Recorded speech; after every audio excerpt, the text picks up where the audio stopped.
following is a presentation of the iRacing Esports Network.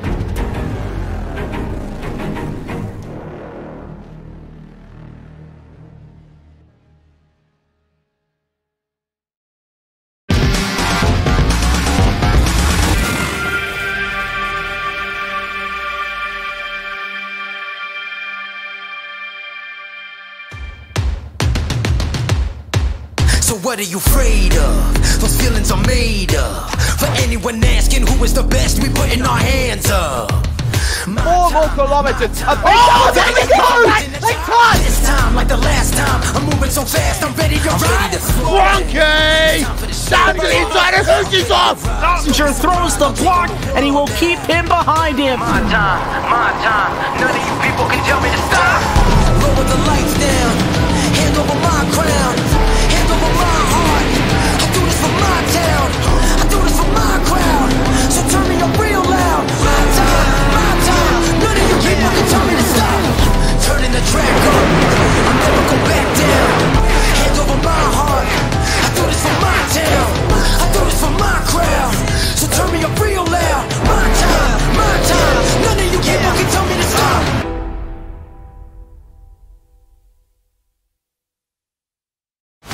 So,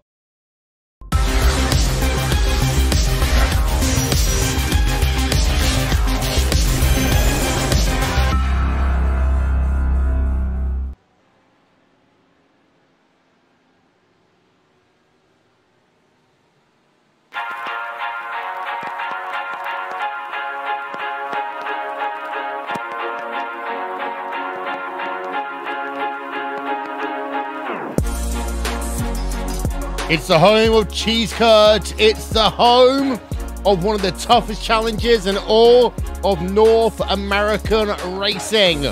Welcome to Wisconsin. Welcome to Road America. And welcome to week number 6 of the iRacing Le Mans Series. Will Vincent here, Conway Maddock and Jack Styles will be taking you through the race in just one moment's time. Here's a look at the weather today. It is, well, 79 degrees Fahrenheit. Not a bad evening here. 48 degrees in terms, sorry, 48% in terms of humidity. But there are clouds out and there's a wind speed of 10 miles an hour. Want to give a shout out to the people that you can see on the screen now. 60 minutes worth of racing as ever here. A part of an insanely busy week on RaceSpot TV and on the iRacing Esports Network. Conway Maddock, take it away. Yep, thank you very much, Will. And well, ladies and gentlemen, welcome to Road Atlanta. It's RaceSpot TV Friday primetime here on the iRacing Esports Network and, of course, on RaceSpot TV. Drivers are out there qualifying right now. We have what is a 39-car grid for this event, spread across your 3 classes. Your LMP1s, 12 cars, LMP2s, 13 cars, and GTEs will be a field consisting of 14 machines out there. And Jack, this track can throw up a few surprises in terms of this type of endurance racing. Indeed so, and obviously those LMP1 cars, they do have to pick their places to get past the slower classes of LMP2 and GTE. Of course, there are some very nice long straights at Road America. There are also some nice tight twisty sections which these drivers will have to negotiate, and of course you do not want to be passing in those moments. Qualifying looking like it's currently coming towards a close. Everyone going for the one-lap strategy today, Connery, so I think a lot of drivers driving the one-lap wonder and trying to get that quali time just perfect. Yeah, exactly. We've only got a couple of drivers that are actually out there on track. Mikael Ricci will head his way towards the line for the driver of number 16. Actually gets himself pole position in your GTE field as a result. So a fantastic lap for him. A 158.9. The only driver in your GTE field to break the 158 barrier. But in terms of challenges for that particular achievement, there's pretty much no one from the GTE field out there on track right now to be able to make themselves known in terms of the front of that GTE field. We've got, well, the session's just ticked over. So there we go. The grid is now set here for round number 6 of the race here at Road Atlanta. The iRacing Le Mans Series grid lines up like this. Patrick Wolf will take pole position in your LMP1 field. Lining up right next to him on that front row will be his teammate of Fabrice Cornelis. So a pure racing team front row lockout it is. Then you've got a First Master Ivano second row lockout. Marcus Hamilton and Jose Maria Lopez will get themselves P number 3 and P number 4 in class. Joseph Burton Harris, P number 5 in your LMP1 field.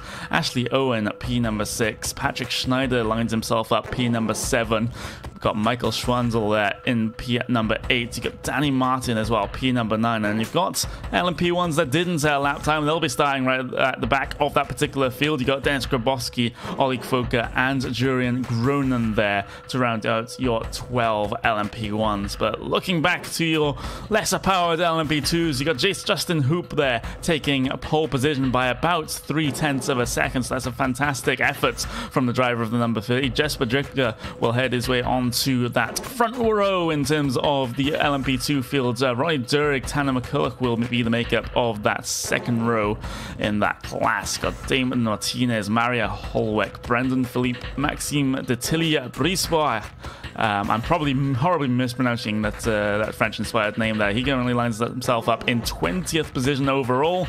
That is going to be very near the back of the grid in terms of LMP2. Jacob Yechman and Frank Frostman there in the number 38. And in terms of drivers that didn't have lap time in your LMP2 field, Radek Sikora, Patrick Kingston, Kevin Holzer will have to try to make their charges through the field. In GTE though, Mikael Ricci there, pole position for him. We got Jorge Valls lining up right next to him. Bruno Fontalba and Adi Ahola there brings things down to P number 29 overall. Giannis Chodakis, Ricardo Silva, Paul R. Williams, Anders Dahl right in the mid-pack there, trying to spice things up. We've got Nestoris Kiscolo, Florian Denard, David Pena Jimenez, Christian Talak, Scott Brazier for Team Bushring Racing there at the back of the GTE field. And your final grid position will be taken up by the number 19 of Lawrence Derrick. We've got full pace lap here, Jack, so this will just give a little bit of time for the drivers to get some heat into those tires, especially if you're part of a class that doesn't have tire warmers, which I believe is the HPDs and the GTEs here. I believe so as well. In fact, I think all three classes do not have tyre warmers, so it's incredibly important for these drivers to get the warmth into the tyres. Going into turn number 1, it's going to be very, very close, especially in the GTE field, quite a large field, the largest today of 14 cars. For LMP1, they have got a few laps where they're going to have a bit of a breather, Connery, and not have any traffic to deal with. I would expect to say by about like 5 or 6, they will be deep into GTE traffic, and by about 9 or 10 deep into the LMP2 traffic. That's what we're looking at right now, as it is the LMP2 fields, and I'm going to have a pretty substantial debt to pay Will every time I call that field the HPD fields, even though it's fully consisted of HPDs. But there we go. We'll just ignore that one for now as the drivers head their way up through turn 5, up to the tricky braking zone of turn number 6 as well. This is where you see a lot of action out there on track going side by side through this particular section. But we're still just a couple of minutes away from that happening for the first time. We've got a front out row lockout for the Pure Racing team, so they'll be in a very, very good position here coming towards the race start, because whoever leads down into turn number 1 basically has a rear gunner from those very, very thirsty First Master Movano cars behind Jack. And you do have two incredible prototype drivers in the form of Thrustmaster Movano here today.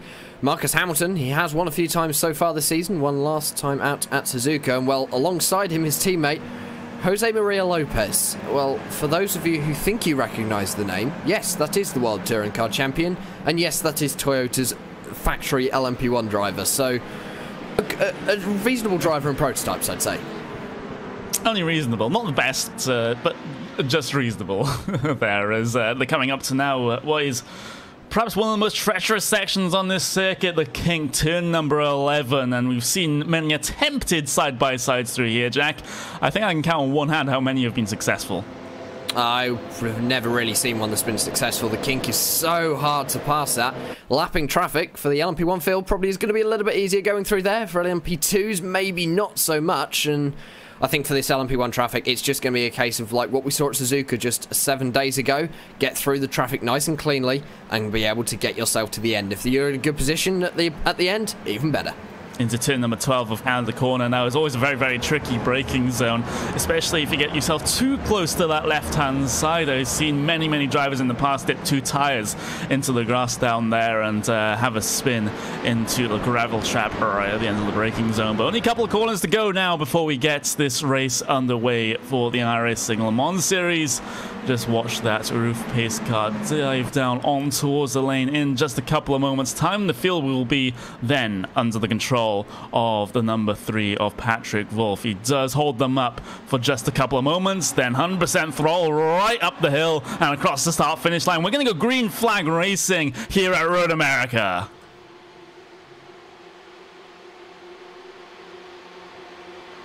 Quickly single file for your first almost 4 cars there in your LMP1 field down in towards turn number 1. And Jose Maria Lopez and, oh, there's Patrick Schneider there, down side by side between 2 teammates coming through turn number 3. Your LMP2s have also got themselves their race start now. They're heading their way through turn number 1 and 2 right now. Doesn't seem to be any issues with Justin Hoops still leading the way from Ronnie Durek. So he's gained the position up from P number 3 into P number 2. Oh, big wreck there. Big wreck in the LMP1 field. Jose Maria Lopez and Marcus Hamilton are involved. Marcus Hamilton's on his roof as well. Wow, what has happened here? It's a huge wreck coming down into the braking zone of turn number 5. Jose Maria Lopez side by side with the Radicals Online car there. Completely missed his braking point and worst of all took out his teammate. Yeah, it just looks as though very late on the break from Jose Maria Lopez, trying to get himself around Joseph Burton Harris in the number 24, and, well, Maria Lopez into the wall on the inside, and Marcus Hamilton just, it was in his blind spot, had nowhere to go, and both of those drivers are out. 2 teammates, 2 very good contenders for the race win, already out of this race. Pure Racing team at the moment will be thanking their luck. Thanking their luck and just laughing a very good belly laugh after seeing what has happened behind them. But it's a wreck they could have easily themselves got caught in if the margins were just a little bit closer and the torpedo of Maria Lopez's car where that was targeted. But wow, huge drama early on in this race for your LMP1 fields. We do have to mention these GTE fields. They've also got themselves to the start. They're heading away through Canada Corner now. There's a car off ahead of them, in fact. That's a HPD. That's Radix Sikora there having trouble coming down into Canada Corner, and I think that is again trouble on the brakes. So your typical incident that you see down in Canada Corner, the car just swapped ends. Yeah, I think it's very unfortunate for that to happen, but Canada Corner, especially on the first lap, you have to be very, very careful. With the LMP2 machines, it does sometimes take a little bit longer to get the warmth into the tyres. What you do have to remember is, I would say the only real difference between LMP1 and LMP2 is the fact that LMP2s do not have the hybrid system. Through the corners, they're around the same pace, Connery, within probably half a second of each other. Off the corners, the LMP1s have a massive advantage because they have got those huge batteries powering those front wheels. Huge acceleration out the corners thanks to the hybrid system of these LMP1s. It's quite a thing to see themselves launch themselves off the slow speed corners. It is absolutely unreal. And to do that with the events, the kind of events they run for 24 hours, which is what we're going to have, 24 hours of Spa starting tomorrow, of course. We'll get to see some fantastic endurance racing action. But right now, the race out there on track. There's a close battle for P number 6 overall for your LMP1 field. Julian Gronin versus Dennis Gabrowski here. They were battling side by side down in towards turn number 5, but things seem to have settled out right now between these 2 particular drivers. You've got Michael Schwanzel there behind on the back of this train as well. Danny Martin looking to get himself involved, gaining positions on the start. Here comes Dennis Gabrowski, though, with a little bit of help of the overtake button. Gets himself one over. Julian Gronin there gets himself that position solidly gained down into turn number 1. Yeah, nice move there by Dennis Grabowski, just using a little bit of extra hybrid power that he probably has across the line. getting that reset for this lap. Lap number 3 of this 1 hour event. And for Dennis Grabowski, actually, he always was a bit of a master on prototypes, Connery, and I think of late he's been a name which hasn't really popped up, so it's good to see him back. It is absolutely brilliant, but he's got a while to go before he can catch up to the back of his 2 teammates right at the pointy end of this LMP1 field. Patrick Wolf, Fabrice Cornelis currently leading the way, and Patrick Wolf has made himself a pretty decent gap here, 1.5 seconds to his teammate of Fabrice Cornelis, and he'll look to extend that over the next couple of laps just to be comfortable. Yeah, I think for Fabrice Cornelis now, it's just a case of keeping the gap with Patrick Wolf. For Patrick Wolf, he can get a gap on his teammate. Keon, I think he's doing quite well at the front at the moment. Currently, the gap is around 1.4 seconds for your race lead. And it looks as though last time, Patrick Wolf was slightly faster, but only by a couple of hundredths.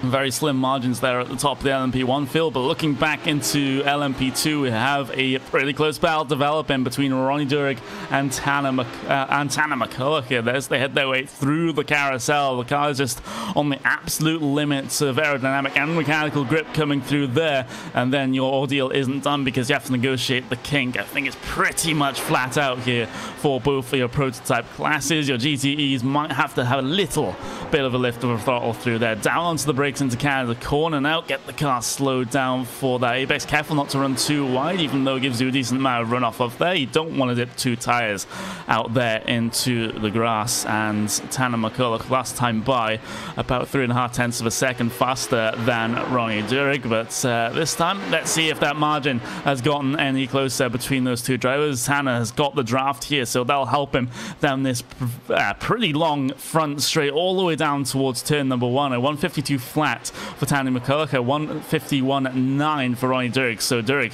10th of a second advantage that last time by, but can he keep that consistent? I think for the driver of Tanner McCulloch, he's just trying to edge out. If he can get a 10th here, 10th there, as you see him really close up through turn 3 there, Connery. Every single 10th is going to be valuable in this battle for position number 2 in LMP2.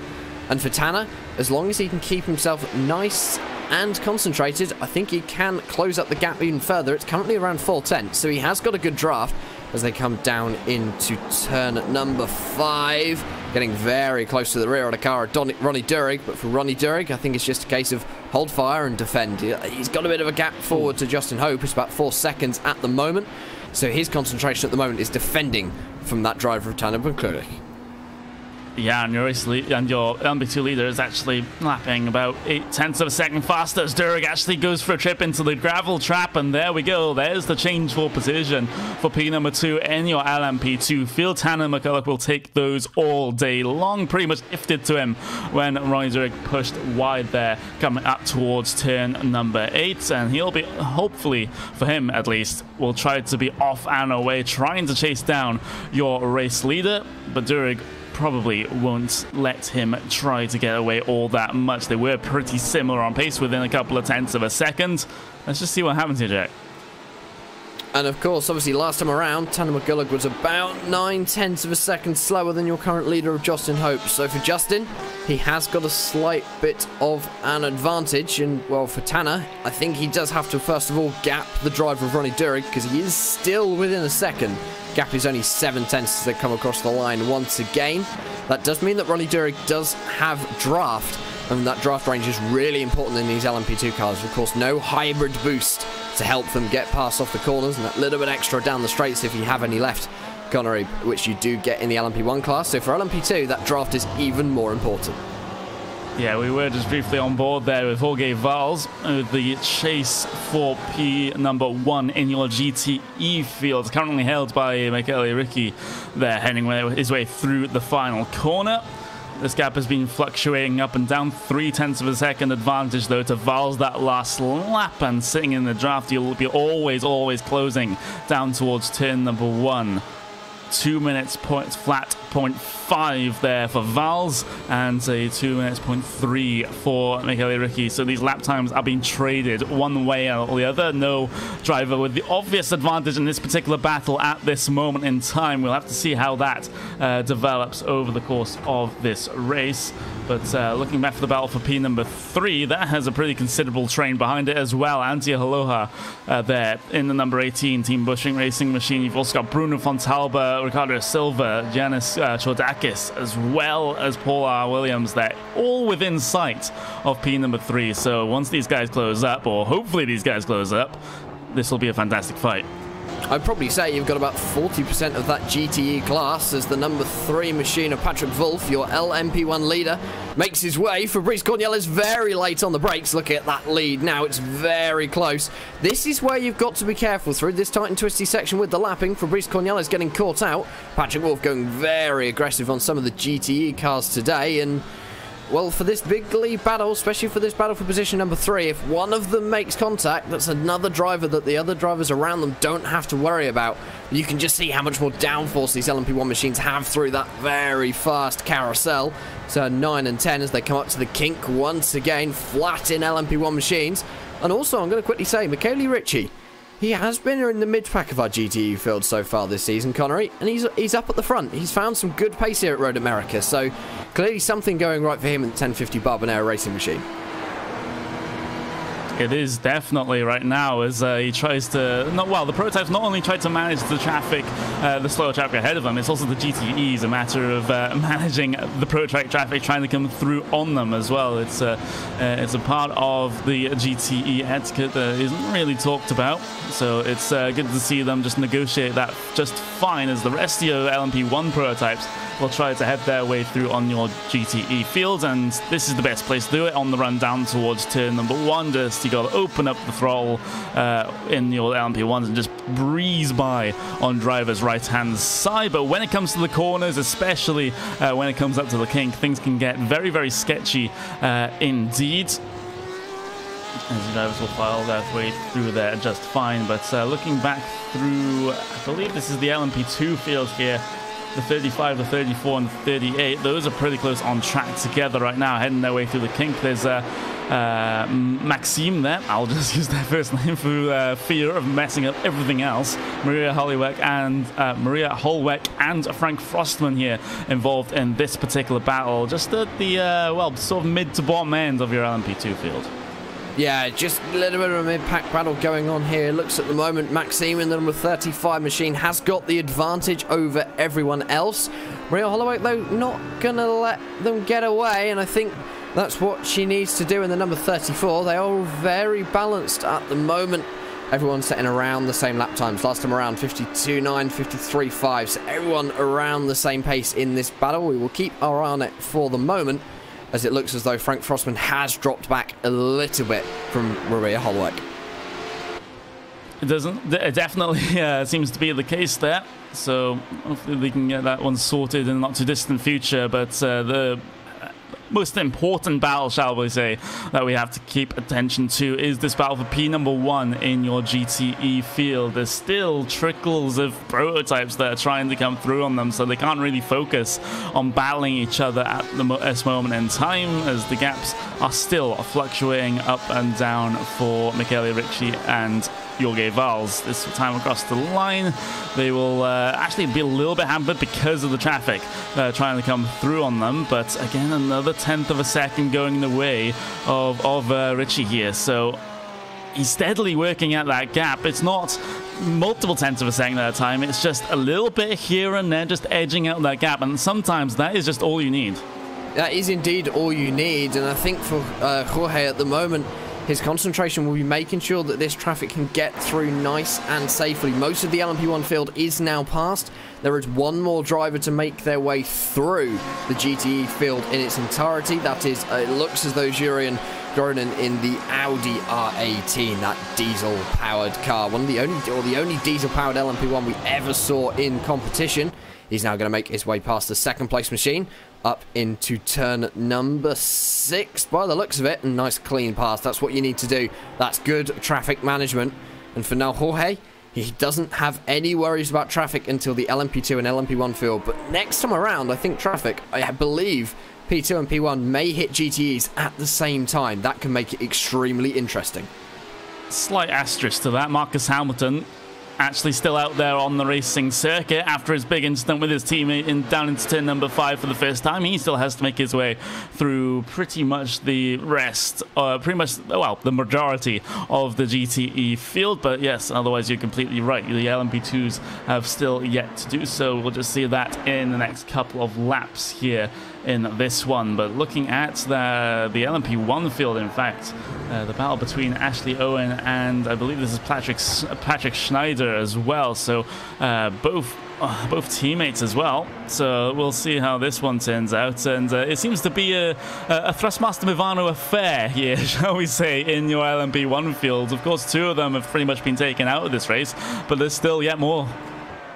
Yeah, Thrustmaster Movano are a very strong team in the prototype world of iRacing, and they always have been very dominant. The only team that I can really think of that can actually pip them to the post would probably either be Pure Racing Team or VRS Quanta Simsport. Oh, Patrick Schneider having a couple of issues there up in towards turn number 6, and has to result in letting Ashley Owen by his teammate. So that's a swap for position P number 4 and 5 in your LMP1 field. And that was just Patrick Schneider just getting a little bit loose coming up towards turn number 6. It can happen. He does actually brick slightly on the grass on the right hand side as well, which is going to completely destabilize the car, but he's got back into the thick of things, and in fact might make the pass on his team into Canada corner. Nope, he's just going to stay behind just for now. You've also got Jose Maria Lopez behind this one, albeit many laps down, about 6 by my counting. Oh, there's a car spun behind there. There's Kevin Holzer in the number 39 LMP2 car. I'm going to avoid owing another £1 for the Will Vincent Fund, as out of Canada corner, he just looped it. There's just no traction going towards the rear end of the car. Car always wanted to turn. Hello, tyre barrier. Yeah, it just looks as though on the power a little bit too early for Holzner, and he is underway again, currently running at the back of your LMP2 field. And, well, I think for him it's just going to be a quiet day, Connery, but if he can keep it nice and clean and hope that drivers ahead of him do have a few incidents, he can pick up some vital points for the championship. And I think for Kevin, that's a good aim here today. And I think that is what he's going to try and do. As we see the pass there and the spin there for Kevin Holzer, sorry. As we will go back to the live pictures. And looking at this battle down for P number 6 in class there. That's Ricardo Silva on board with Giannis Chordakis heading their way down into turn number 1 across the start-finish line. Chordakis not close enough to make a pass this time, I would have thought, although he is closing up on the run down towards turn number 1. Not able to sling one down the inside. And of course, he is actually one of a rare sight to see, sadly, in the GTE fields. He's in the Ford. Yeah, it looks as though he is the lonesome Ford here today, and I think everyone's just going, well, I'm going to try the Porsche out this season. It's the new car, it's what everyone wants to try, and that's by the looks of it. Don't count the Ford out for anything, though. It's still a great little car. It does favour prototype drivers a little bit more, I've found, compared to the 2 other GTE cars, the Porsche and the Ferrari. The Ferrari is probably, I would say, one of the easiest to drive. The Ford is the hardest, but if you can get the Ford right, and you can get the Ford set up perfect, you will be absolutely blisteringly fast. It's always a car that's maybe struggled a little bit, but it is very slowly coming back into its own, and for the drivers who know how to master it, they always do well in it. Battle for P number 7 and 8 still rages on as well. Florian Denard trying to track down the driver of Paul Williams right now. A couple of tenths of a second went his way the last time they went across the timing start-finish line. But it doesn't look like Denard has made many inroads in terms of this particular lap. There's Scott Parizia behind in the number 6 as well in the Ferrari GTE there. So he could spice things up if these drivers decide the battle and decide to drag themselves back into the clutches, as the 29 has had an accident in turn number 10 there. We'll try to find that one. That's Julian Gronin, in fact. So one of your LMP1 cars has had a relatively big off. Looking at the right-hand side of that car, we got the replay on the screen for you right now. Looks like that is down into, this is turn number 10, so that's going to be into the carousel, I believe, out there on circuit. We'll just try to find this one, but it looks like a huge incident there, Jack, and Julian Gronin is not going to come off of pit lane ever in the rest of this race. It just looks as though he came out of the carousel, sorry, and just a little bit of snap oversteer, and at that speed, there's not much more you can do other than say hello to the inside barrier and hello to do not finish on your record. Of, unfortunately for Julian, it's what happens sometimes, and these LMP1 machines, they are fast, but they sometimes are very hard to control, especially in fast twitchy corners.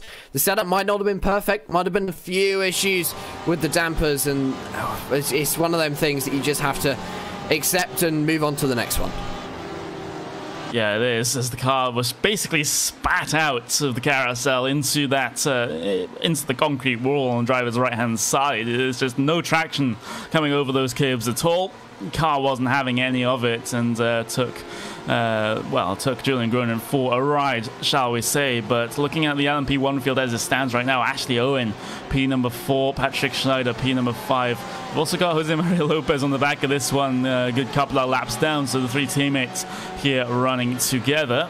There was a possible position, a little bit of a lapping situation going on ahead there, with Joseph Burtonhouse going down the inside at turn number 9 of a HPD. So that's one of the issues that you have to deal with as an LMP1 driver. You've not only got slow GTEs to pass, you've also got those LMP2 machines as well, which the speed difference is a little bit more equal, so you could argue it's sometimes a little bit tougher to try and lap those.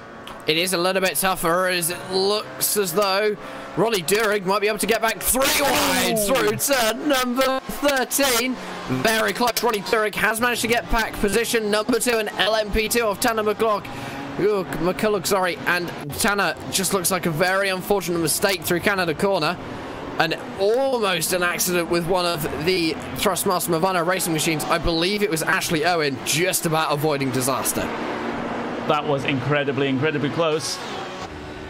Actually getting a replay of that on your screen right now. This was pretty much a heart-in-mouth moment. We have the view from Ronnie Durig. You see the LMP1 go down the inside, and then we'll go 3 wide because the car ahead having issues off the corner. Wow, that is... You don't get margins any closer than that, Jack. That was extremely close. You couldn't even get a hair between all 3 of those cars, and luckily it came off well, and that is the sign of 3 very capable drivers.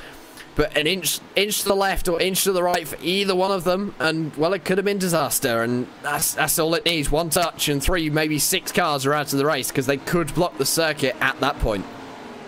Could have been absolutely huge, but it didn't. That's just the bottom line, and they managed to get themselves away with a little bit of a higher heart rate rather than a wrecked car coming down through there. But the overall race lead right now has closed up quite a bit. Patrick Wolf for Fabrice Cornelis.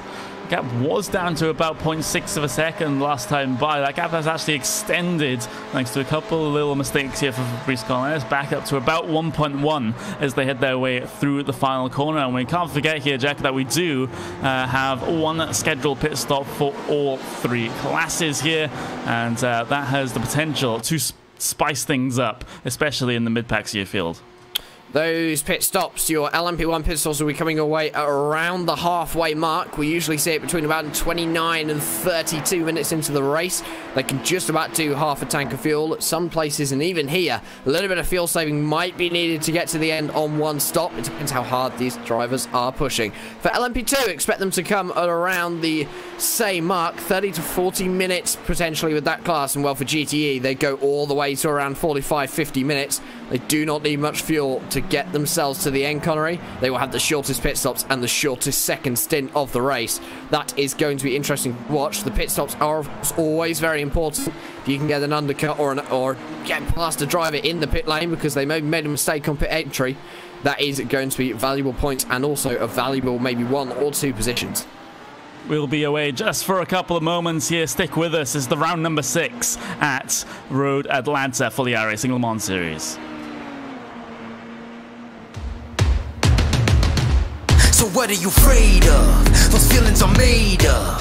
For anyone asking who is the best, we putting our hands up. 4 more kilometers. Oh, there we go! They touched! This time, like the last time, I'm moving so fast, I'm ready to ride. Frankie! Down to the inside of Hoosie's off! Passenger throws the block, and he will keep him behind him. My time, none of you people can tell me to stop. Lower the lights down, hand over my crown, hand over my heart. I do this for my town, I do this for my crowd. So turn me up real loud. My time, none of you people can tell me to stop. Turning the track up, I'll never go back down. Hand over my heart, I do this for my town, I do this for my crowd. So turn me up real loud. My time, none of you people can tell me to stop.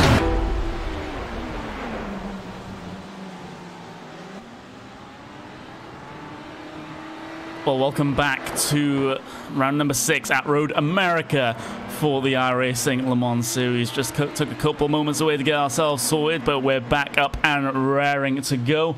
We've still got a couple of laps until we see our first pit stops here in this event. We'll see, as Jack quite rightfully mentioned, the LMP1s and the LMP2s come down for their stops well before the GTE field decides to take their one and only service for the day. The closest battle out there on track right now is the one for P number 3 in the GTE field. Antiola trying to defend from Bruno Fontalba. We've got Ricardo Silva involved in this battle as well, so it's a 3-car train for P number 3 in GTE, Jack. Yeah, a little bit of LMP2 traffic to deal with at the moment for these drivers.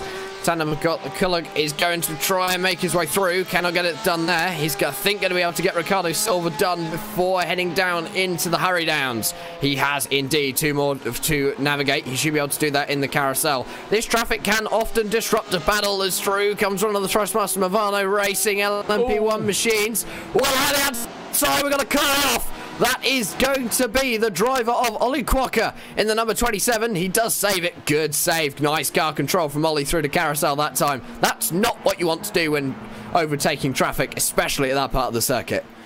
Yeah, exactly. As hopefully they'll get themselves sorted by the time Canada Corner arrives there. But wow, that has disrupted this battle for P number 3 in your GTE class for just a couple of moments. As the pros have still tried to head their way through, they're all getting some degree of held up coming through the final sector, but they'll be able to get the throttle down now up towards the start-finish line. We actually see our first blinkers in terms of your pit stops for your LMP1 field. Tandem McCulloch has headed his way down on towards the lane, the first LMP1 car to do so, and alone currently before Mario Holbeck, the driver of number 34, heads their way down on towards the lane as well.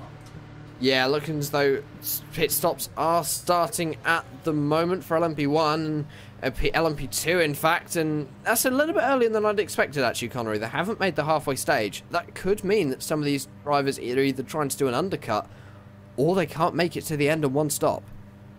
I think the undercut situation is more likely, although of course we did actually have that very, very long full pace lap. So that could make the fuel a little bit more marginal than it otherwise would be compared to your usual couple of corners run to the line that iRacing gives you, at least on the newer tracks, in terms of the pace lap. But we'll see how the drivers manage this one. I think most of your LMP1 fields will be completely fine in that respect, as long as they come down end of this lap into the next lap. they should have no worries at all. Fabrice Cornelis is catching his teammate though for the race lead. That may be down more to traffic than clear air pace right now for Fabrice, but that is just sometimes an advantage you have to take with both hands, especially in the prototype field. Even if you aren't faster in the clear air, you can gain a ton of time if you're faster in traffic. Yeah, the traffic management is always important, especially in multi-class racing. If you can get it just right, that could be worth 10, maybe 15 seconds over the course of a race. It also depends on luck and where you do catch that traffic. If you catch it every single time for a nice, tight, twisty section, then, well, you're going to lose quite a lot of time. If you can get most of your traffic on a nice, long straight, especially in the LMP1 field, that's very, very useful because you can just use that hybrid boost. And well, you can fly away past and those GTEs won't even see you. That is the ideal plan there for the LMP1s and of course the LMP2s as well, but it's not a thing that always happens. Sometimes the traffic just falls one way and you can't really do anything about it. It's basically luck of the draw and hope that your opponents get worse luck than you do. But heading their way through the final corner now are both teammates in P1 and P2 of the LMP1 field. They will miss pit lane this time by, so they will be able to easily reach the hour mark in their particular cars. No one diving down on towards the lane just yet, so we just had those two early pitters in LMP1, and the rest of them, apart from Joseph Burton-Harris, he heads his way down towards the lane now, have decided to go the extra laps. Yeah, and I think that extra lap is going to be very important for Joseph Burton-Harris. Maybe he's burned just a little bit more fuel, can't make that extra lap. Dennis Gabrowski is also going to follow him down onto pit lane this time, so 17 or 18 lap strategies is what I would expect from the LMP1 field, and well, from here they can definitely get to the end. 18 and a half laps remaining, so no worries on fuel for this LMP1 field so far. No worries at all as both drivers try to get themselves stopped for their pit stalls and wait for that fuel to go in. No one else joining them on the lane just at this moment in time, but I think we'll see a flurry of pit stops next time as your leaders start to think about heading their way in. They're currently heading their way through the carousel right now, so just a second or so for them to go before they potentially head their way down. We do have other visitors on the lane though. We do have Ollie Quokka and the driver of Danny Martin for the number 23 team. So drivers further mid-pack and further back are deciding these early stops, well, they might actually benefit them because of the undercut. Maybe, and for Dennis Gabrowski, that was a very long stop, 32.4 seconds. Compared to Joseph Burton-Harris's 16.9. So for Dennis Gabrowski, he could have had a few issues on that first stint, or maybe he forgot to untick the tyres, and well, he has now got he could potentially have a new fresh set of boots on that car, Connery, but he also could have had some damage that he got repaired. We do not know. Possibly. I hope that maybe iRacing will listen to this one and give us a couple more features like that to be able to tell for us broadcasters. It would make a much easier job for us. But your race leader now is down on the lane. So is P2. So is P3 and 4. And I wouldn't be surprised if Swansel heads his way down on towards the lane as well for P5. So it's a pit party time right now for your LMP1 field. And I think the order will remain pretty much the same as they had their way across the line, and no drivers were really that close heading their way on. But if someone has trouble in the pit stops like Dennis Grabowski had with potentially forgetting to untick the tyres, then it could be a cause for concern. It could indeed. We've just got to see what these drivers can do. Patrick Wolf is out and away by the looks of it. He is indeed 19.8 second stops, so slightly longer. Joseph Burton-Harris, maybe he pitted early, went for a more aggressive fuel strategy, tried to gain back some time. Fabrice Cornelis is also out and away. One thing I am going to mention, that pit exit is very close to turn number 1, as Fabrice Cornelis goes very wide through turn number 1. And Connery, sometimes that pit exit can be very dangerous, especially if you do not see approaching traffic on your left. Also, one thing I just noticed, Fabrice Cornelis was actually half a second slower than his teammate on the actual stop, but his lane time was actually 5 seconds slower. Fabrice Cornelis was so slow coming into pit lane. Did he actually run out of fuel coming up the hill there just at the last couple of moments? I'm just going to listen to the engine notes. Yes. Fabrice Cornelis making margins so small that you can't tell the difference between, well, you start running out of fuel up in the pit entry. That is incredible. Thankfully, he didn't start losing the power coming out of the final corner. Otherwise, he maybe wouldn't have enough power to head his way up the hill into pit lane.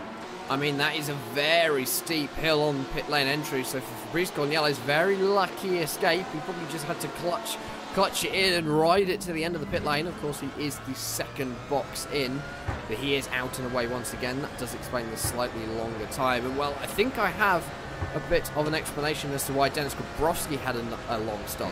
15-second stop and go for speeding in the pit lane, I think. Thank you very much for David John Gibbons for that suggestion on the YouTube channel. Oh, that's a, well, costly mistake there for Dennis Grabowski. Speeding in pit lane, it's, well, it can be a concern here given the braking zone has, well, it is a little bit shorter than other pit lanes because you're heading the way up the hill towards the yellow cones. But onboard audio right now with Fabrice Cornelis as he tries to recover from that slow stop and chase down his teammate. Yeah, I think at the moment the gap is currently 11 seconds. So Fabrice Cornelis, he has got a lot of work to do to close that gap. 2.6 seconds behind now. And that is all that splits those two apart. Two completely different teams, Radicals Online and Pure Racing Team. Well, both teams are very capable in these LMP1 machines. And Connery, I'd probably say that if Joseph Burton Harris can get the traffic in the right place and use it to his advantage, we could have a battle for position number 2 on in just a moment's time. Yeah, we could, because Fabrice has lost so much time to the race leader, and getting a huge twitch there coming up through turn number 8 is not going to help things at all. Neither is going around the outside of traffic through the carousel either, so it's been a horrible pit stop cycle for the young Belgian. But looking at P3 in your GTE field, this battle is still going on. Of course, your GTE field and your LMP2 field have not their way down on towards the lane just yet. We'll expect them down just a little bit later on, as late as possible for these GTE field. They really like to run that tank dry and then take the splash and dash right at the end of their first stint. But Ahula here trying to defend position from Bruno Fontalba. Fontalba hasn't really been in a position to try and make any opportunity to try and get himself onto the final step of the podium. Could require a late move coming down in towards this turn number 5, but decides not to go for it this time. And it must be pretty frustrating seeing the driver right ahead of you, like you're right on pace with, but you just can't get that another 10th closer to have any chance of the move. And we have seen various moves down into turn number 5 in previous years, some successful and some not.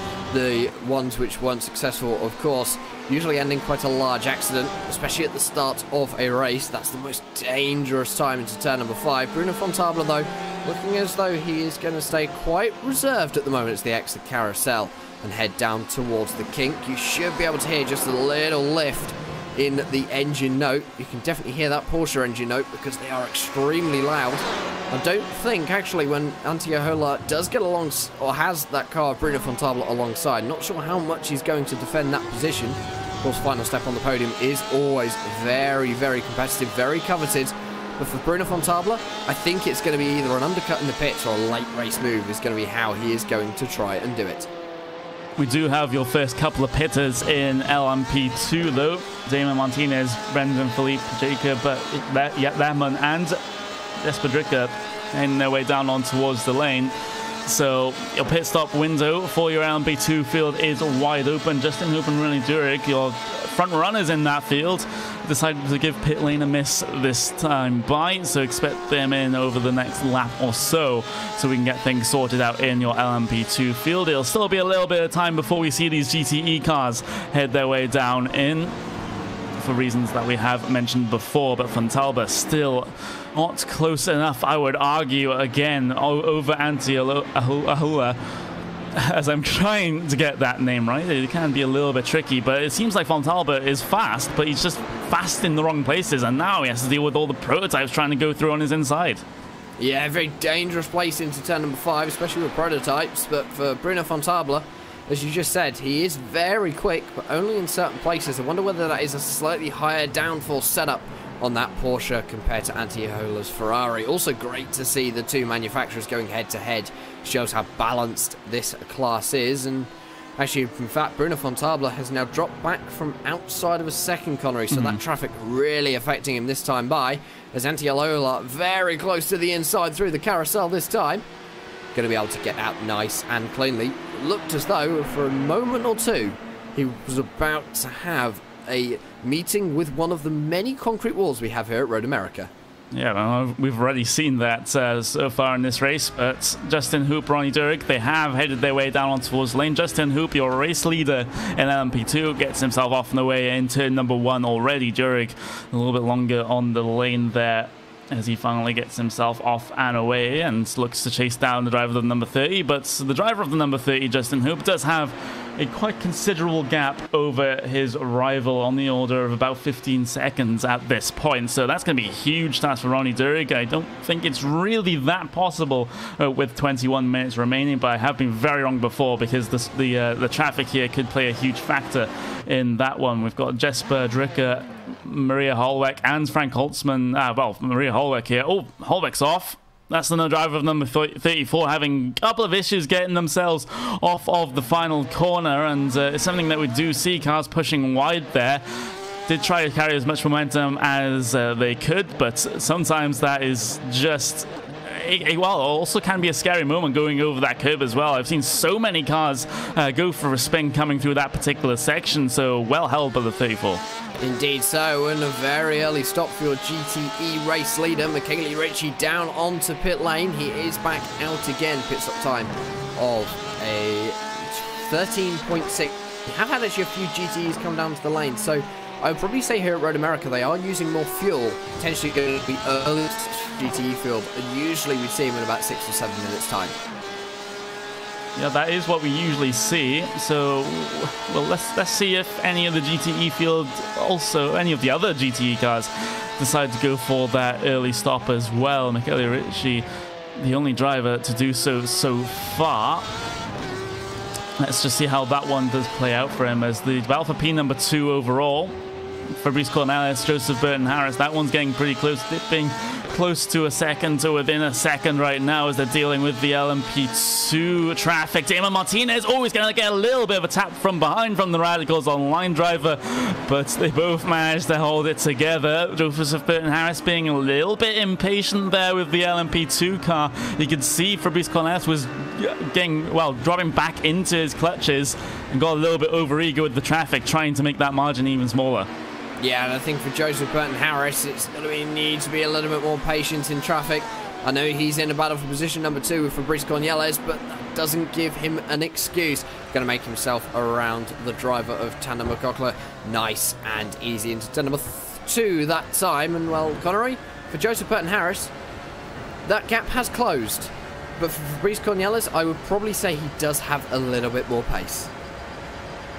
Certainly looks to be the case, but he also has been having a good amount of trouble with a couple of these corners. The car just seems not all that balanced. The back end is stepping out quite a lot on that number 1 Pure Racing Team car, so it could be having a couple of issues heading towards the end of the stint with the with potential tire wear as well adding to the issue, which will be exacerbated because of him sliding the car around these corners. But right now, seems to have evened out, seems to have, well, car seems to have come back to him, especially heading his way through the carousel. No sketchiness through there at all, no problems at all for the driver of the number 1, looking to extend his gap over Joseph Burton Harris.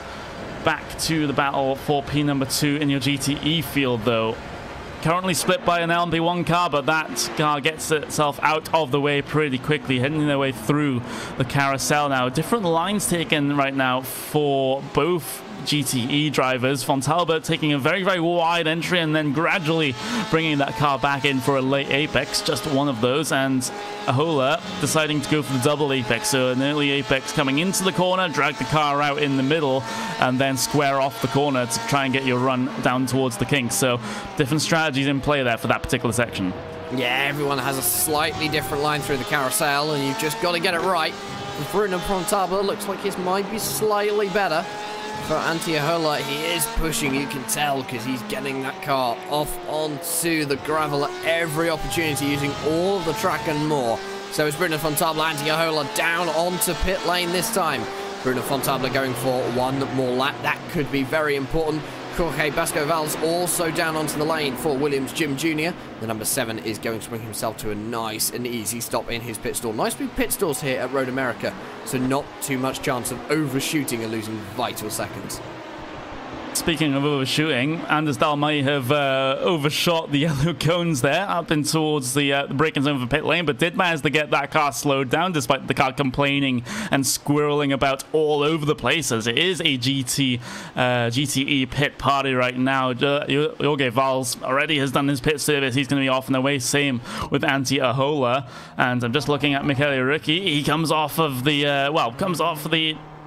comes by pit exit, re-inherits the race lead, and Jorge Valls is not too far away, actually. Actually, he is within a second there, so Jorge Valls still in this for the race lead, so battle for the race lead, battle for P number 3 in your GTE field to look forward to.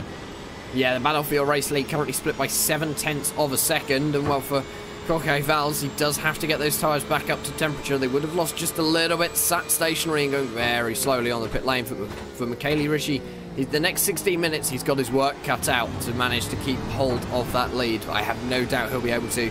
He's done a storming job at the front of your GTE field today, but having a Williams Jim Jr. car behind you will always unsettle the driver, always will unnerve you. Might push him into a few mistakes, maybe pressure that he hasn't ever had before, but for Michele Ricci so far, nice clean race. So far, but this battle could potentially get pretty spicy at the end of this event if they decide to have a fight of it in the final dying moment of the race. But looking back, further back in that GTE field, in fact, you got the 20 of Florian Durant here. Pretty close behind is the number 11 of Ricardo Silva. And Silva has had mixed results in this race so far. He is actually in a position where he started in P number 31 overall. And he's just looking desperately to try and get those positions, try and get those championship points. But right now, all of his efforts are not really resulting in much. But he does have a good opportunity here over Florian Durant if he gets a good run out of the final corner. Indeed so, and all he needs is Denard to make one tiny little mistake, and Ricardo Silva's got a nice and easy invitation to get the pass done. Bruno Fontable has brought himself down onto pit lane. He is back out and going again. Where is Antiohola? He is going to go flying past just as Bruno Fontable takes off that pit limiter. Bruno Fontable gets going, and for Antiohola, he has got a little bit more of an advantage, so that's going to be your battle for position number 3 in GTE. Your battle for the lead still going on. Jorge Valls has closed the gap a little bit by the looks of it. One of the Pure Racing Team LMP1 cars goes flying past. You can see how much quicker they are in a straight line. And Connery, I think this GTE field, the pit stop, has brought them all back together again. And for some of the drivers, that's not really what they wanted, because they were in a nice, solid position. It's definitely the field to watch in terms of grandstand finishes for major positions, but this is just the calm before the storm in that respect, I think, as the side-by-side action between Ashley Owen and Joseph Burton-Harris. This is for P number 3 in LMP2, and Ashley Owen will get that position secured in amongst the traffic here. So, Frostmaster Movano versus Radicals Online. That has pretty much been the theme in the LMP1 field for this race, with Burton Harris getting involved in pretty much everything. Following very closely down towards turn number 8 now, but the traffic is not going to fall the way of Burton Harris's. He could have made it side by side. He could still make it side by side up towards the carousel, but has to stomp on the brakes to avoid running into the back of Ashley Owen, looking to get the run off for the carousel now. But the thing is, look at that, just a huge amount of traffic ahead. I don't think this is going to be very easy at all for Burton Harris. Going to have to negotiate these two GT cars on the run down towards Canada Corner, and he's not going to be in a position to go down the inside at Canada Corner. So the more time that passes, the more secure Ashley Owen looks in this position. But Burton Harris, he's using maximum ERS, I would have thought, with how much he was closing out of Canada corner. Coming through the final corner now, has to take a compromised line around the outside. Back end steps out for him, and he's going to drop back as a result of the lost momentum. Looking to get the remnants of the draft off the lap traffic, but that's just what can happen in terms of traffic falling in the wrong place at the wrong time for the Radicals Online driver, and yet again the same into turn number 1. Yeah, they're a little bit held up by traffic. It looks as though Ashley Owens had the same thing happen to him between turn number 1 and turn number 2. Burton Harris down to the inside of Bruno Fontable. He is going to be followed through by Justin Hope on Bruno. That is, of course, those guys are currently going past your battle for position number 3 in GTE. As your LMP2 leader as well, Justin Hope. It's been a quiet day for him out the front. Nice and demanding day as well. So Joseph Burton Harris has dropped back over from Ashley Owen over the last couple of laps, last lap or so. That is because of traffic, although do not expect it to stay that way, because Joseph Burton Harris looks as though he was on full attack, as you said, Connor, using all of that ERS available, as it looks as though Ashley Owen down into the hurry downs this time, getting past your GTE leader at the moment, nice and safely. We've also got Fabrice Cornelis that's not too far away in front of Ashley Owen, so we may see a 3-car fight this time for P number 2 in your LMP1 field, because Fabrice Cornelis, he's been going relatively slow here. 145.2 that last time by. Compare that to a 144.6 from Ashley Owen. 145.5 there for Joseph Burton Harris. So Ashley Owen's definitely on a roll right now. Could challenge for steps further up the podium. Yeah, and also I think for Ashley Owen, I think he knows he has the pace, he knows he has the expertise. He's just got to ignore that Fabrice Cornelis is one of the best prototype drivers out there. Ashley Owen isn't too far behind. I'd probably say they're very similar skill level. It's all about the traffic management. 7 laps remaining in this event, 10 minutes and 50 seconds. Your GTE race lead has also closed up now to 3.5 tenths. Jorge Valls really putting the pressure on Michele Ricci now, and Michele Ricci has not got much to offer. Jorge closing into turn number 1. I think he's going to be close enough this time. No, he is not. Michele Ricci looking like he's getting a little bit loose through turn number 1. Down into turn number 2 and 3 for the 25th time for your GTE leaders. No avail once again. Do you reckon Valls is going to go for a turn number 5 late lunge, Connery, or do you reckon he's going to just leave it a little bit more, be a little bit more reserved? I think he might go for it, you know, as the prototype traffic gets their way by, and there's going to be no further disruption in terms of that in the very recent future. But here we go, down towards the inside, battle for the race lead in GTE, as the door will be shut there by Michele Ricci. So Jorge Valls just has to wait another day for another attempt. But that was just a statement there. Valls just putting his car in a position where Michele Ricci had to close the door into 5. Yeah, very close between those two, but for Michele Ricci, the perfect moment to do so. Joseph Burton Harris has closed the gap to Ashley Owen back to 0.3 of a second. Obviously using more hybrid power, the aggressive hybrid power strategy that he's going for in the closing stages of this race. Clearly working so far. They have also closed the gap to Fabrice Cornelis. He is only around a second, 1.2 seconds ahead of Ashley Owen at the moment. Also depends how traffic will affect this. They have got some clean air now. Most of the traffic currently heading through the hurry downs in the carousel. They're currently heading through the final corner and up to start lap number 30 of this event, Connery. So for this battle for position number 2, at the moment, they haven't got too much traffic to worry about. This is going to let these guys have a nice, good, clean battle. Yep, exactly. They have pretty clear air, and the only traffic that is ahead is just in drips and drabs in terms of just single car affairs rather than packs of GTs or LMP2s. So it does give them a lot of breathing room to start to have their own little squabbles out there on track. Fantastic exit though off of turn number 3 for Ashley Owen. Manages to prevent the move or any potential move from Joseph Burton Harris down towards the inside, but he is closing up on the Pure Racing Team driver Fabrice Cornelis. I think preemptively or rather prematurely used his overtake button to defend there as Joseph Burton Harris goes off at turn number 5. That's not going to help his situation at all. But like I said, I think Ashley Owen was not too secure in his position ahead of Joseph Burton Harris in towards turn number 5, or so he thought, because he used the ERS boost coming out of 3, even though there was no immediate threat. Yeah, and I think for Ashley Owen, that has... Maybe there was a little bit more of a strategy call, because it's forced Joseph Burton Harris to do the same. That means he's now on a little bit less hybrid for this lap. putting him at a little bit more of a disadvantage. But for Fabrice Cornelis, he still has that advantage of the hybrid power, a little bit more for this lap this time around. So that's meant that he can get away from Joseph Burton-Harris and Ashley Owen. They've both used the hybrid very strategically, especially for Ashley Owen, because it's put Burton-Harris a little bit on the back foot. I wonder whether he's worrying about Burton-Harris a little bit more than he's worrying around Fabrice Cornelis at the moment. If I was in Ashley Owen's seat, I'd be worried about Fabrice Cornelis and getting yourself up another position to get some more points. Joseph Burton-Harris very deep into the final corner, running off the right. No. That's a big mistake, and the outside wall says hello.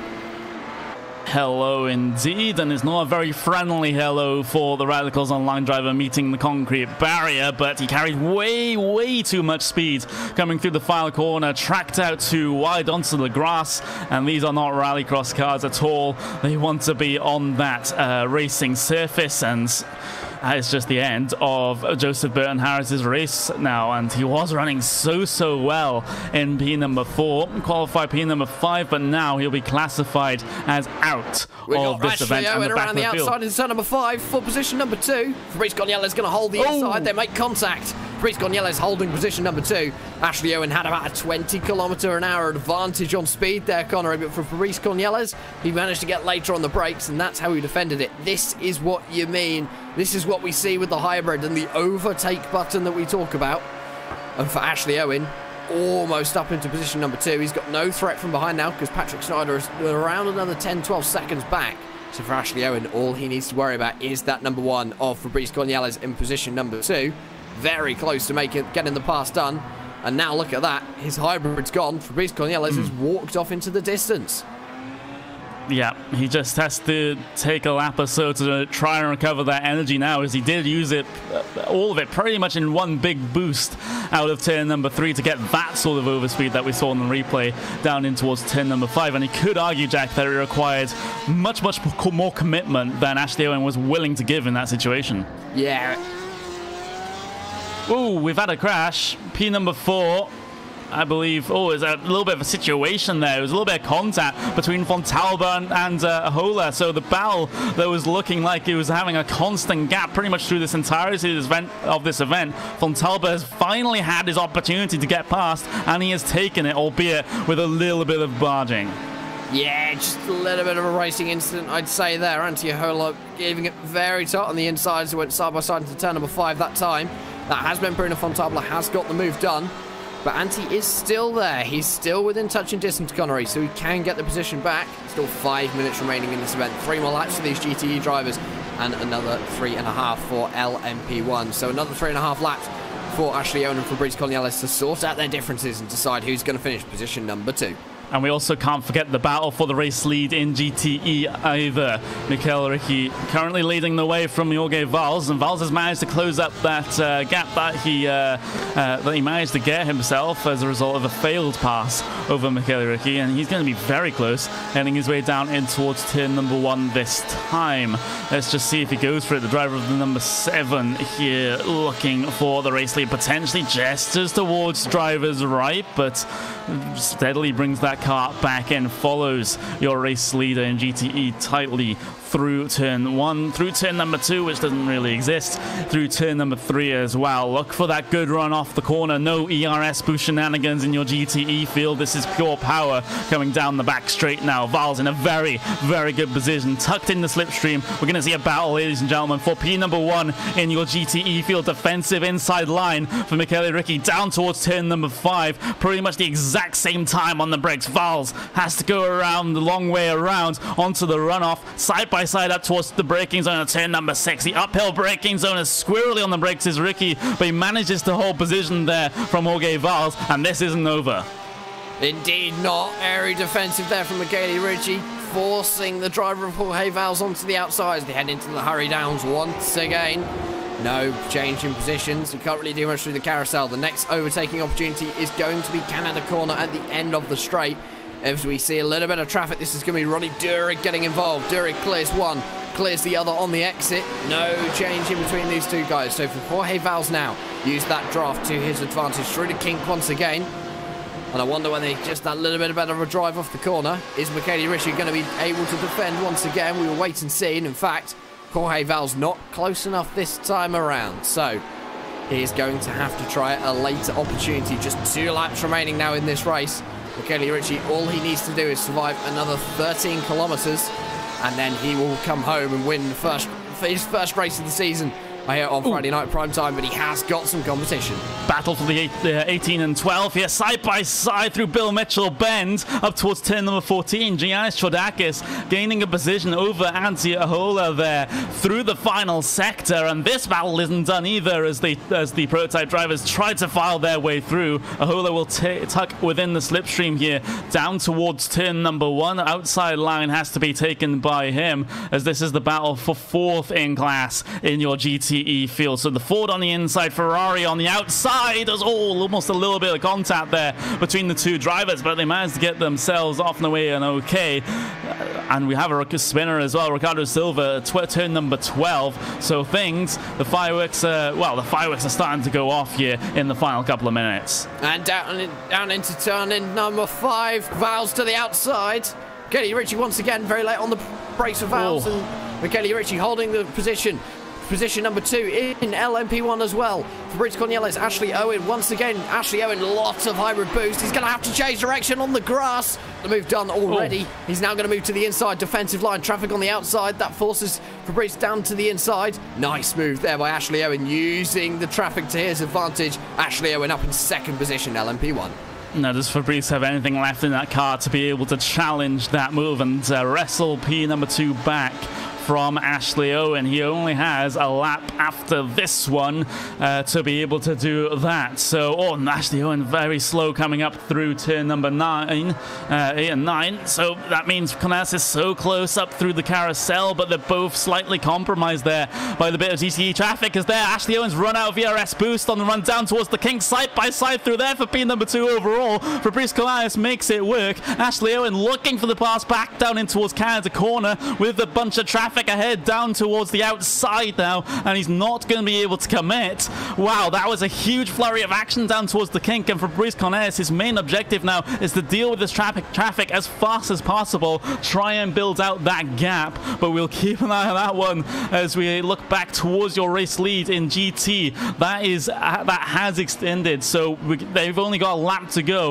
or Valls has a lap to go to be able to do anything about Michele Ricci. But wow, that move from Ashley Owen and Fabrice Cornelis, and it isn't over yet. Here comes Ashley Owen down towards the outside into turn number 1 on the final lap of the event, and not able to make it work down there. And you have to argue he only has a couple of opportunities now, down in towards turn number 5 perhaps, maybe through turn number 8 as well, if he can get the braking zone done. Maybe Canada corner is an opportunity that he'll take. Here we go, overtake button in effect right now for Ashley Owen. Nothing Fabrice Cornelis could do, and he's going to have to now look at those later passing zones for any opportunity as Owen gets to slide on through turn number 5. Here comes the opportunity back now for Fabrice Cornelis up into turn number 6. Fantastic fighting for the second step of the podium in your LMP1 field. It just goes one way and then the other and then the other. Weaving about is Fabrice, trying to let the GT cars know that this battle is coming up on them very, very quickly. Through the carousel now, around the outside of all the cars they'll have to go. Thread the needle through there over the car of Michele Ricci, the leader in your GTE field. Up towards the kink now they have, and LMP2 traffic deal is coming through here, but Fabrice Cornelis will get that one done. I don't think Ashley Owen, he'll have to take it side by side with the traffic, heading his way through the final corner. Meanwhile, Patrick Wolf will take the race win, but all eyes on this battle for P number 2. I think Fabrice Cornelis has it as long as the ERS situation is okay. Has Ashley Owen saved up over the previous lap to try and make this launch off of turn number 14? The answer to that's going to be no. Fabrice Cornelis run up towards the line, and here comes Ashley Owen. It's not going to be enough though, as Fabrice Cornelis will take P number 2, and all is said and done, Ashley Owen P number 3. Wow, just wow. And Michele Ricci will take the race win in GTE as well. I need a catch or break there, Jack. I think we both do. At one point, we had a battle for the lead in LMP2, GTE, and we had a battle for P2 and LMP1, both going on at the same time. Ashley Owen, not enough. I think had it been him not getting loose out of turn number 5, maybe he could have held it. You never know. No one will ever know. But for Fabrice Cornelis, he does make it a pure racing team. 1-2. And for Michele Ricci, running in the mid-pack for most of this season so far, Connery, first win of the season. That's going to boost his confidence. That's also going to boost the confidence of 1050 Barbonero Racer a hell of a lot. And for that team, that is a very good result. And before we actually go to your official results, there's been an issue with Denis Grabowski. He got himself into a little bit of a tangle with one of the LMP2 cars coming through the final couple of corners, actually out of Canada corner. And that may have also been instant limit hit there as for Denis Grabowski, as well as the impact with the concrete wall. So he's going to drop back through the field. He's going to be scored one lap down in P number 6. So that's an absolute shame for him. But after what was one of the most frantic final 2 laps that I've seen, at least in the LMP1 field, here's your official results. Patrick Wolff will take the race win for Pure Racing Team by 20 seconds over his teammate of Fabrice Cornelis, and it was so close. Fantastic racing at the end between Fabrice Cornelis and Ashley Owen for P number 2 and 3. Patrick Schneider will get himself P number 4. Michael Schwanzel there, P number 5. Denis Grabowski after the incident like we saw at the end of the race, P number 6 for him. Oleg Foka, P number 7. Danny Martin, P number 8 overall. Then you've got your non-finishers. You've got Joseph Burton-Harris, Marcus Hamilton, Jose Maria Lopez. Oh, those 2 names could have been a force to be reckoned with in that battle for P number 2 as well. We've also got Julian Gronen as well, with that big incident coming out of the carousel early on in this event. He'll round out your LMP1 field. In terms of LMP2, though, it was a little bit quiet in this race, but Justin Hoop will take the race win over Ronnie Durig. Tanner McCulloch there, P number 3 in class. Damon Martinez, P number 4. And Brendan Philippe, P number 5 in LMP2. P number 6 goes to Jesper Drucker, Jacob Lehmann, Frank Frostman, and Maxime Detillier Brisebois there in the bottom end of your LMP2 field. Maria Holweck there also joining your rear of the field runners in your LMP2 fields. Kevin Holzner, Patrick Hingston, and Radek Sikora will be your non-finishers in that particular field.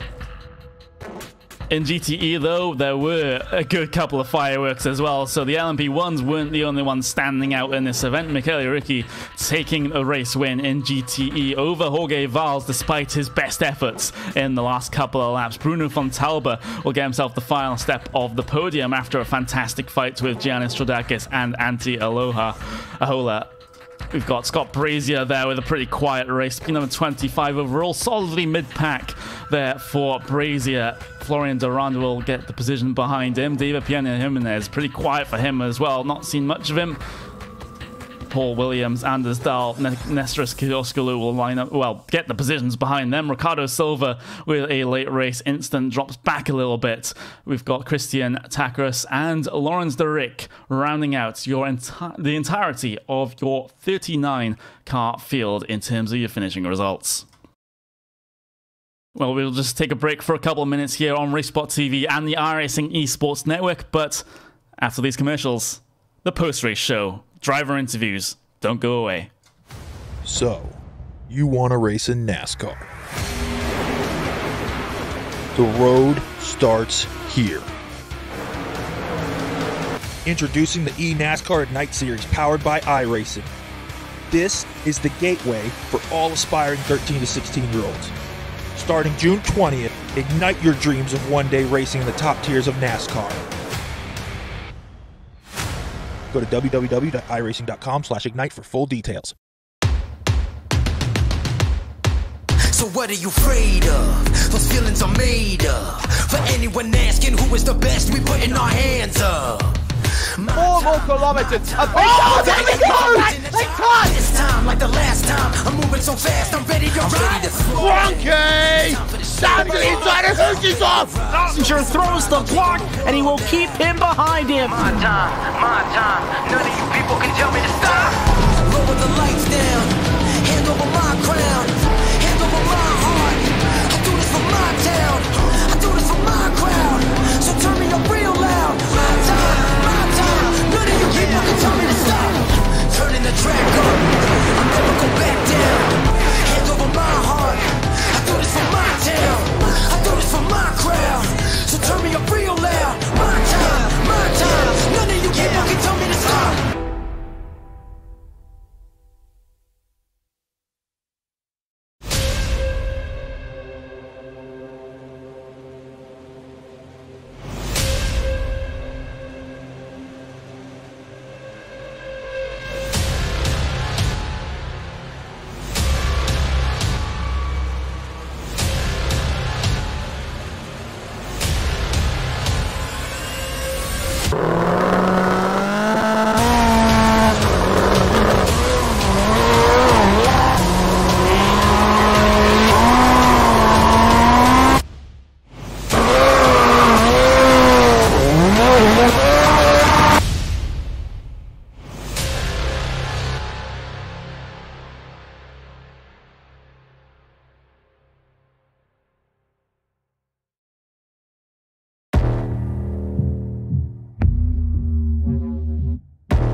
Well, welcome back, everyone, to the post-race show for RaceSpot TV Friday primetime round number 6 at Road America for the iRacing Le Mans Series. It's myself, Connery Maddock, Jack Styles, and of course, maybe some special comments from Will Vincent over the course of this one as well. And Jack, first of all, I don't think my heart rate has come down since the end of that race. Mine certainly hasn't either.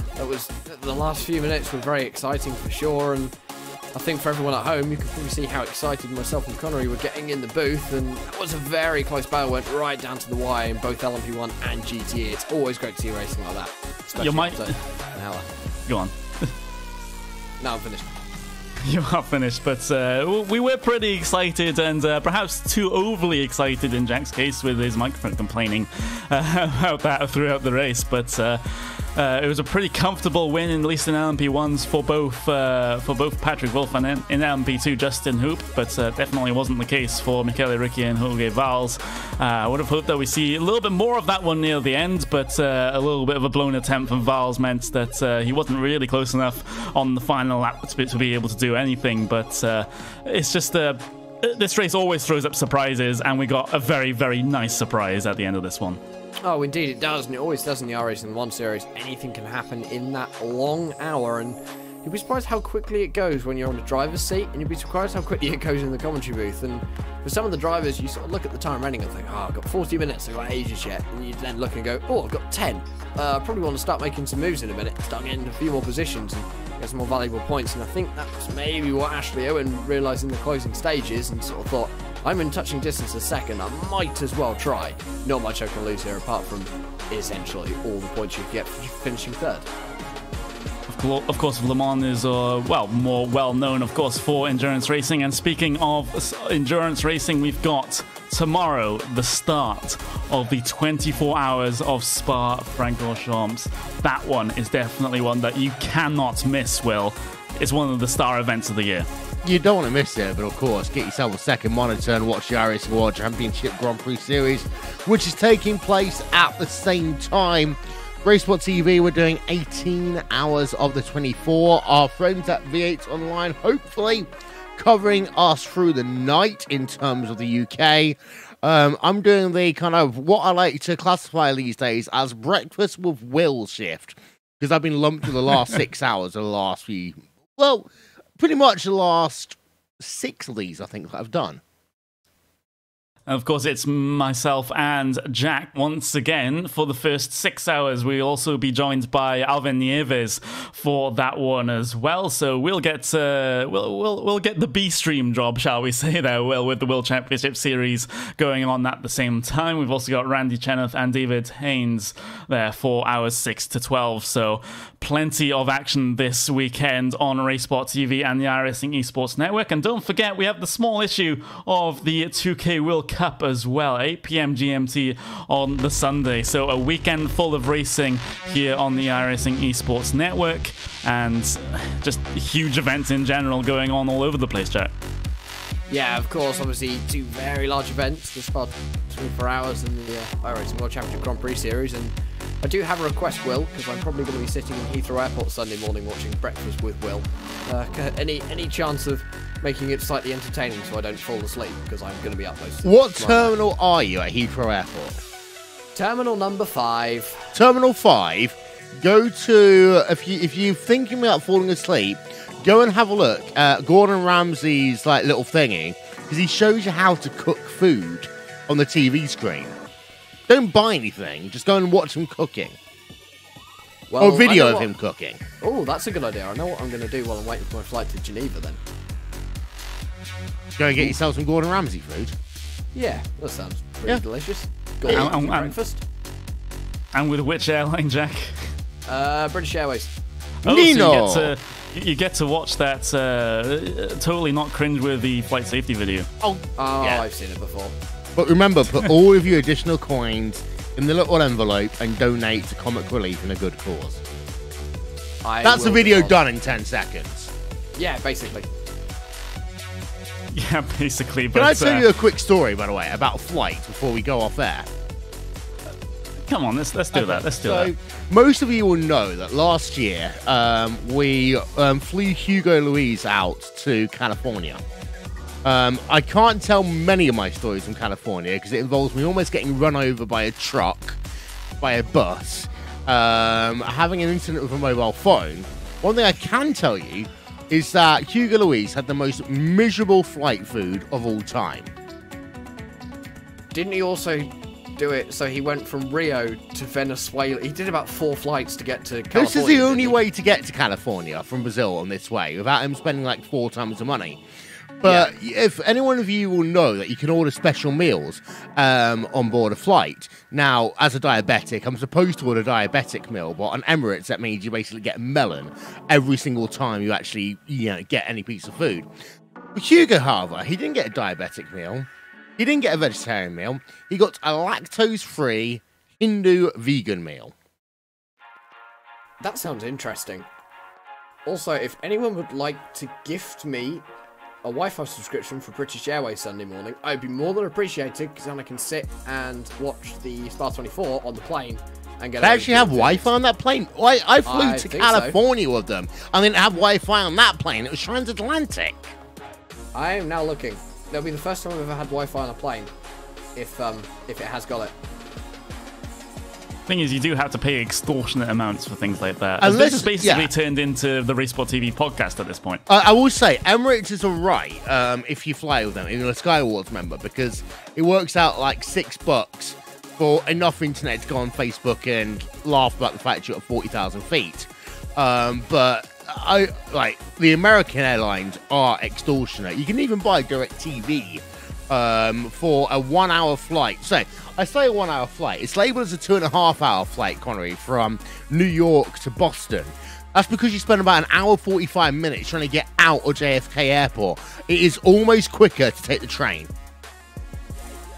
Wow, that is quite something. And of course, bringing things back to esports, you can actually watch some esports on some select airlines as well over the entertainment system. But I think we're a bit too far gone now with that, so I'll wrap things up pretty quickly. We can talk about this after. But well, that was round number 6 at Road America for the iRacing Le Mans series.